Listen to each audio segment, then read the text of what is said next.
আজ এই দেশে মুসলমানের ঘরে জন্ম নিয়ে আল্লাহর নবীর উম্মত দাবি করার পরে কোরআন শুনলে যারা রাগ করে,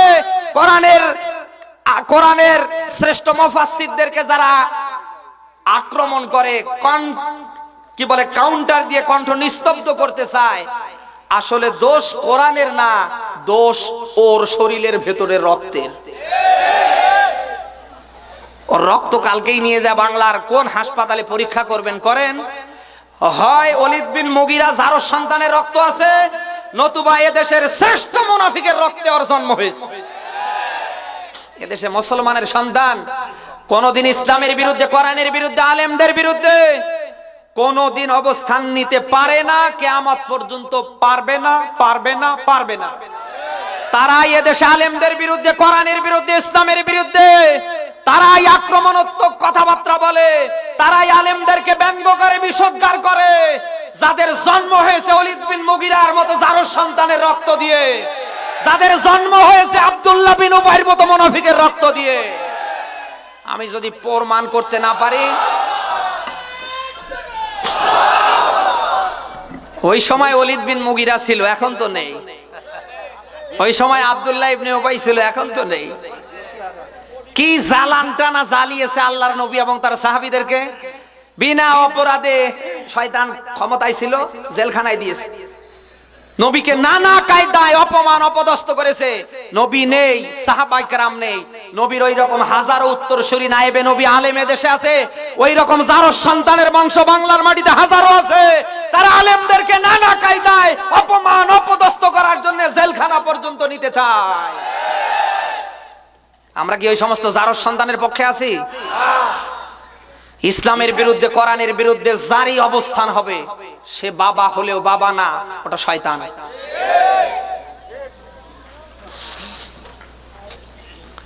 আজ এই দেশে আলেমদেরকে বিদায় করার ষড়যন্ত্র যারা করছে, এদেশ থেকে ইসলামকে বিদায় করার জন্য যারা ষড়যন্ত্র করছে, আপনি খোঁজ নিয়ে দেখেন, গোষ্ঠী এই দুইটাই, কথা কয় না। ওই সময় তারা সর্বাত্মক চেষ্টা করেছে, তাই কি তাদের চেষ্টা সফল হয়েছে? এখন হবে না, কিয়ামত পর্যন্ত হবে না। এই জন্য আমাদের প্রত্যেকের কাজ হবে ঐক্য। কি বলেন? এক হওয়া। এখন এমন একটা সময় আমাদের এসে গিয়েছে, পিছনে দেয়াল, পিছনে ফেরার আর আমাদের সময় নেই। পিছনে গেলেই দেয়াল আটকিয়ে দেয়। এখন আমাদের সামনে যাওয়ার সময়। এখন এই মুহূর্তে আমরা যদি ঐক্য করতে না পারি, সব মুসলমান আমরা যদি এক হতে না পারি, এই সমস্ত জারজের বংশ, এই সমস্ত মুনাফিকের রক্তে যাদের জন্ম হয়েছে, একদিন বাংলার মাটিতে আজান পর্যন্ত বন্ধ করে দেবে। আজ আমার মতো আলেমের কোরআনের মাহফিলে কাউন্টার দেয়। আজ আমার মতো আলেমকে কোরআনের মাহফিল থেকে গ্রেফতার করে নিয়ে যায়। আজ এই বাংলার মাটির মতো কোরআনের শ্রেষ্ঠ মুফাসসির 10 বছর ধরে জালিম সরকারের জেলখানায় কষ্ট ভোগ করছে। ও বাংলার মানুষ, আমরা যদি ঐক্য করতে না পারি, মুসলমানের হাতে হাত দিয়ে যদি এক হতে না পারি, বাংলার মাটিতে একটা টুপিওয়ালা স্বাধীন দেশে টুপি মাথায় দিয়ে ঘুরতে পারবে না। ওই জন্য আমাদের ঐক্যের দরকার আছে না নেই? আরো জোরে বলেন। মুসলমান কি বিড়ালের জাতি? কিসের জাতি? বলেন বলেন বলেন। বীরের জাতি। আমরা গরুর গোশত খাই, অন্য জাতি এত গরুর গোশত খায় না, এই জন্য আমাদের রাগ বেশি। দেখেন না আমার কি রাগ। এক হিন্দু আমার একদিন বলে, হুজুর আপনাদের সাথে গন্ডগোল করতে মন চায় না। কেন? আপনারা যে গরুর গোশত খান আর যে গরুর গোশতর যে গরম, তুমি বুঝলে কি করে? বলছে না, গরুর গোশতের অ্যাকশনে আলাদা। আজ আমরা মুসলমানিত্ব যদি জমা না দিতাম, মুসলমানিত্ব যদি রক্ষা করতাম, আমরা যদি ঐক্য, সব মতভেদ দলাদলি ভুলে গিয়ে আমরা যদি এদেশে ঐক্য করতাম, বাংলার মাটিতে আল্লাহর দ্বীন প্রতিষ্ঠিত হতো, কোরআনের সমাজ রাষ্ট্র গঠন হতো। আমার মতো আলেমরা আজ উন্মুক্ত পরিবেশে ময়দানে কথা বলতো। কারো বাবার, কারো বেটির ক্ষমতা ছিল না কোরআনের মাহফিলে 44 ধারা জারি করা, একটা আলেমের নামে মামলা দেওয়া, আল্লামা সাঈদীর মতো মানুষকে জেলখানায় রাখা। কথা বলে তারা সাহস পাচ্ছে আমাদের কারণে, বিশেষ করে আমার দেশে আমার মতো কিছু পেট পূজারি হুজুরের কারণে। এক একটা পেট মহিলার দেখে লজ্জা পায়, পেটে সন্তান আসে আমাদের, আর ওর পেট বড় হয়। হালাল হারাম কিচ্ছু মানে না, সব সময় বাতিলকে খুশি করার জন্য চামচা। মসজিদে হক কথা বলে না, ইয়া বড় পাগড়ি। পান তো মনে করেন মিনিটে মিনিটে, মুসল্লিরা পান নিয়ে পকেটে নিয়ে থাকে, হুজুর মোসাফা করার সময় থাকে, ওহো ভাই মনে নেই তো, আপনি তো পান নিয়ে আসেন। অথচ শয়তানের সব কাজ শুধু বাতিলকে খুশি করার জন্য। আজ এই সমস্ত পেট পূজারি হুজুররা যদি বাতিলকে খুশি না করতো, ও বাংলার মানুষ, বাংলার মাটিতে কোরআনের রাজ কায়েম এতদিন হয়েই যেত। তাকিয়ে দেখেন এই পেট পূজারি আর ওই সমস্ত আটরশির মতো মাজারে কিছু মাজার পূজারি আমার মতো আলেম থাকার কারণে আজ ইসলামের কোরআনের আলেমদের 13টা বেজে একাকার হয়ে যাচ্ছে। তুমি মনে করছো আমার তো কিছু হচ্ছে না না? এই বাজারে চাল বস্তায় করে নিয়ে আসে না, চালের ভেতরে কি ঢুকিয়ে দেয় বলে না কেন? ও কি একটা চাল বের হয়? যখন ঢুকে দেখে জায়গা মতো চলে যায়। তুমি টের পাচ্ছ না? আমার মতো আলেমাজ হক কথা বলার কারণে 10 বছর ধরে জেলখানায়, আমার মতো আলেমাজ হক প্রতিষ্ঠা করতে গিয়ে, হকের পক্ষে কথা বলতে গিয়ে, ইসলামের সমাজ রাষ্ট্র ব্যবস্থার কথা বলতে গিয়ে, ওই মতে ওই পথে থাকতে গিয়ে 10 বছর ধরে বউ সারা, সন্তান সারা সব হারা। আর তুমি খালি বাতিলকে খুশি করছো আর পান খাচ্ছ। সুবহানাল্লাহ। এমন এক সময় আসবে, এমন করে বাতিল গুঁতো মারবে, ওই গুঁতো তো তোমার কলিজা পর্যন্ত ছিন্ন হয়ে যাবে। যদি ওই দিন গুঁতো না খেতে চাও, এখনো সময় আছে, ফিরে আসো।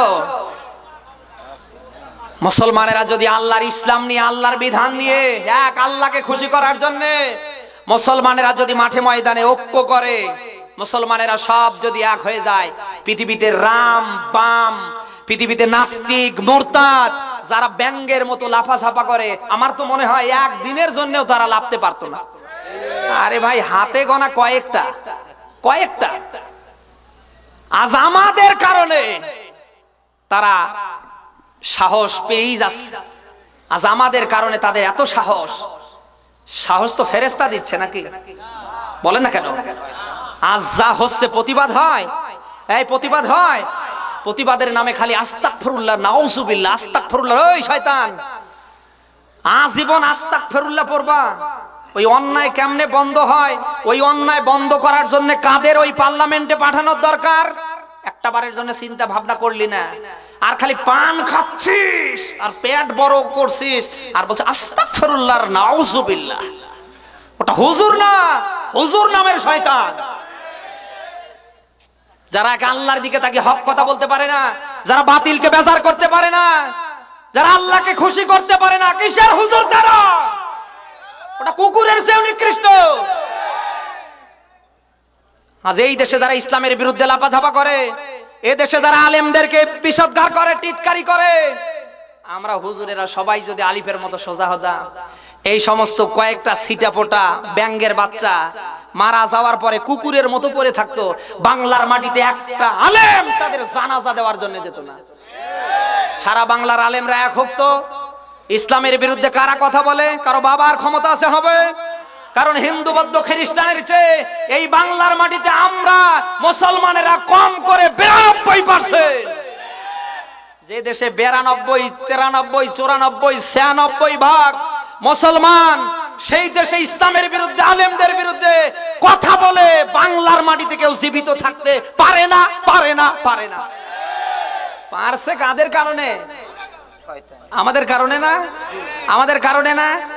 কালকে মসজিদ থেকে আমার মতো হুঙ্কার দিয়ে বক্তব্য দেন, ওই আমি আগে যা করেছি এখন আলিফের মতো সোজা। তোরা যারা সুদ খাস, আমার নলেজে যদি আসে, তোর মা মারা গেলে তোরে দিয়ে জানাজা হবে, আমার দ্বারা হবে না। শোন, আমি কি বলছি, জানাজা যদিও আমার দ্বারা জোরপূর্বক হয় ইমামতি টেকার জন্য, আমি কিন্তু দোয়া কালাম কিচ্ছু পড়বো না। এই সুদ ছাড়বে না, ওর বাপ ছাড়বে। একটা জানাজা আটকিয়ে দেখেন না কেন?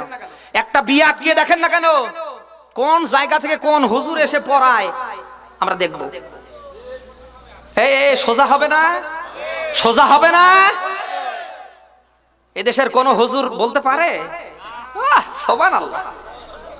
যে যেদিকে ডাকা, সুদখোর ডাকলে ও জায়গায় ও যায় কুকুরের মতো লেজ গুটিয়ে। যে এক ওয়াক্ত নামাজ পড়ে না, শয়তান ভালো করে জানে, দাওয়াত দিলে ওর বাড়িতে আরো আগে যায়।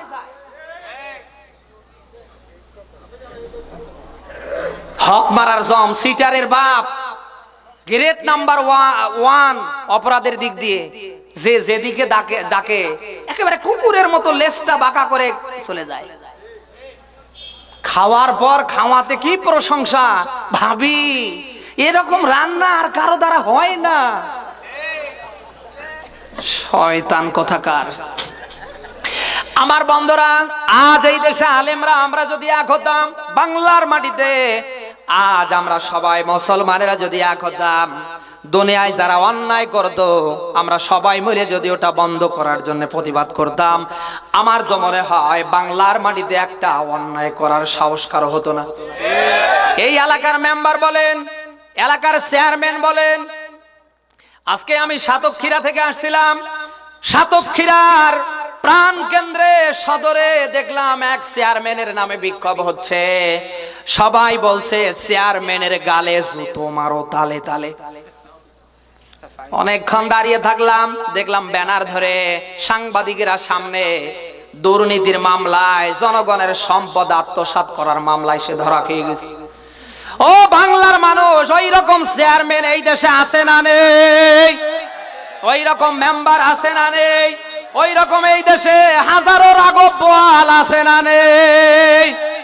আমরা আজ সব ভুলে গিয়ে যদি আমরা সবাই এক হতাম আর অন্যায়ের প্রতিবাদের জন্য যদি আমরা সবাই মিলে আলিফের মতো সোজা হতাম, বাংলার মাটিতে যে অন্যায় করবে তার বিরুদ্ধে আমাদের অবস্থান নেওয়া লাগবে। অন্তত যারা যে কায়দায় ক্ষমতায় থাক না কেন, ভোট পেয়ে হোক আর না পেয়ে হোক, অন্তত আন্দাজ করে অন্যায় করতো। কথা কয় না?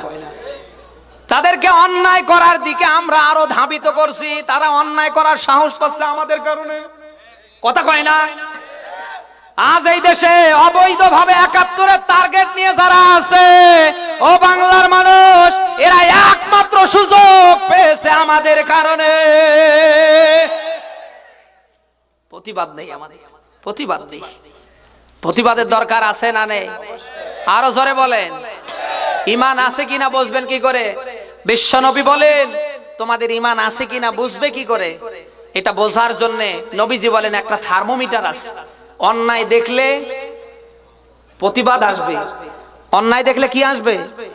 আস্তাগফিরুল্লাহ, নাউজুবিল্লাহ আসবে। আপনার ঈমান আছে কিনা আমি একটা থার্মোমিটার দিয়ে গেলাম।